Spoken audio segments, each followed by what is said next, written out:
సినీ ఇండస్ట్రీలో ఇప్పుడు లేడీ డైరెక్టర్లు కూడా వాళ్ళ సత్తా ఏంటో చూపిస్తున్నారు. నెంబర్ 1 నందిని రెడ్డి గారు, ఈవిడ ఇప్పటికో 10 సినిమాలు చేశారు. నెంబర్ 2 సుధా కొంగర గారు, ఈవిడ ఇప్పటికి 3 సినిమాలు తీశారు. నెంబర్ 3 నీరజ కోన, ఈవిడ మొన్న సింధు జొన్నలగడ్డతో ఒక మూవీ తీశారు. నెంబర్ 4 గీతు మోహన్ దాస్, ఈవిడ ఎస్తో టాక్సిక్ తీస్తున్నారు. ఇప్పుడు మానస శర్మ గారు ఈ లిస్టులో చేరిపోయారు. ఇప్పుడు ఈవిడ రాకాస తీశారు.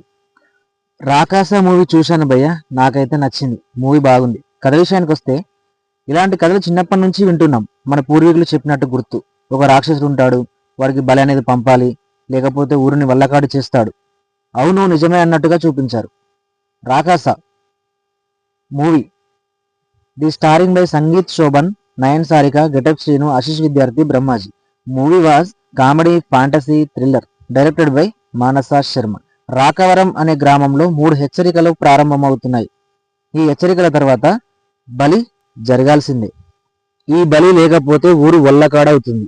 ఇదిలా జరుగుతుండగా మన హీరో సంగీత్ గారు అమెరికా నుండి తిరిగి వస్తారు. మనోడికి ఇవన్నీ ఏవీ తెలియవు.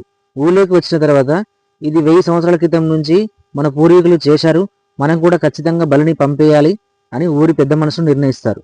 ఒకరోజు ఒక ముసలాయన పేరు వస్తుంది. ఆ ముసలివాడిని మన హీరో కాపాడడానికి ప్రయత్నిస్తాడు, కానీ మధ్యలోనే చనిపోతాడు.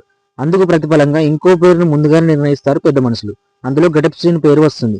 అప్పుడు మన హీరో మా బావగారు నేనే వెళ్తానంటాడు. అప్పుడు లోపలికి వెళ్ళిన తర్వాత ఏం జరిగింది అనేది తెరపైనే చూడాలి. అయితే అంత పెద్ద బ్రహ్మ రాక్షసుడికి కూడా ఒక మనసు ఉంటుంది అనేది చాలా క్లియర్ గా చూపించారు. అది నాకు చాలా బాగా నచ్చింది బ్రో. ఇది స్టోరీ. సో ఫ్రెండ్స్, ఈ మూవీ కనుక మీరు చూసినట్టయితే ఎలా ఉందో కామెంట్ చేయండి. ఇఫ్ చూడకపోతే go watch on theatres. Thank you for watching.